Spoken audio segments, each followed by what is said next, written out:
Halo teman semua, apa kabar? Kembali lagi di Riyadi Channel, channel yang bahas tentang berita informasi, info kesehatan, dan tips komputer.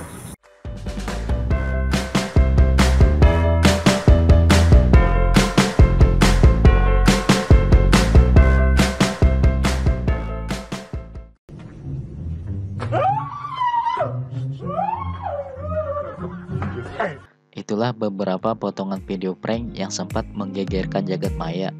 Di Kelurahan Sukamaju, Depok, Jawa Barat, pelaku prank pocong yang niatnya nakut-nakutin malah ditangkap warga karena dianggap meresahkan. Potongan video prank pocong ini viral dibagikan sejumlah akun di Instagram dan di YouTube. Di video tampak sejumlah pelaku yang melakukan prank pocong dengan korban seorang ibu yang mengenakan daster. Kasus prank pocong seorang YouTuber yang bernama Erlangga dan 4 temannya yang menyebabkan seorang ibu marah-marah dan melaporkannya ke RT setempat, hingga akhirnya melaporkan kejadian tersebut ke polisi.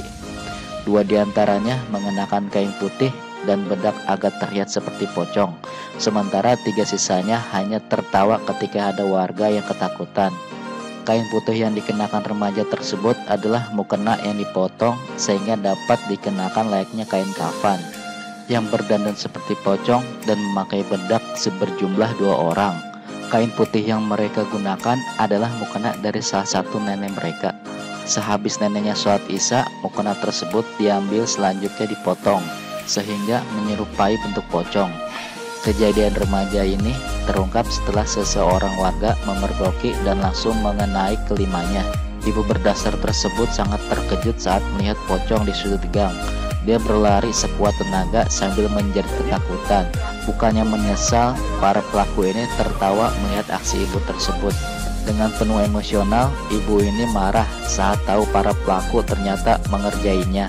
Seorang driver ojek online dan seorang bapak warga setempat kemudian datang ke lokasi membela si ibu. Si ibu marah dan berbicara kepada tersangka, "Untung saya nggak pingsan langsung jatuh. Coba saya masuk rumah sakit, apa kamu mau tanggung jawab? Saya punya penyakit jantung, untung saya nggak jantungan. Terus terang, kalau saya mati di sini bagaimana?" Para pelaku ini kemudian meminta maaf kepada ibu tersebut, kemudian membubarkan diri meninggalkan lokasi. Agar timbul efek jerak, warga lantas memberikannya hukuman kepada kelima remaja itu dengan menyuruh mereka tidur di satu pemakaman dekat lapangan Gelora, sembari menunggu kedatangan orang tua mereka. Karena mereka masih kecil, warga tidak memberikan hukuman yang berat. Perbuatan remaja tersebut murni hanya perbuatan jahil, tanpa niat mencelakai dan melakukan tindak kriminal. Menurut RT setempat, anak-anak tersebut murni iseng dan belum mengerti. Untungnya bukan di jalan raya, takutnya kalau di jalan raya mereka pakai pakaian seperti itu bisa membahayakan pengguna jalan. Dan mereka melakukan hal tersebut karena terpengaruh tontonan di media sosial di YouTube. Katanya mereka sering nonton yang aksi-aksi kusil gitu. Jadi mereka dandan seperti pocong terus muncul di lapangan. Bermain yang tak sewajarnya dilakukan sangat berbahaya bagi orang lain yang kaget karena ulah mereka dan kekonyolan mereka. Kadang sesuatu yang mereka anggap kreativitas bisa menjadi sesuatu yang kebablasan.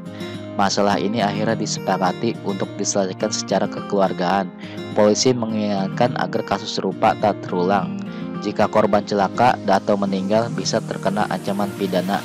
Sekarang remaja tersebut dibatasi menggunakan handphone dan sudah dimarahi dengan orang tuanya. Itulah prank pocong yang berujung kegagalan, bahkan sampai-sampai menggegerkan masyarakat sekitar, dan polisi turut ikut campur walaupun akhirnya diselesaikan dengan kekeluargaan.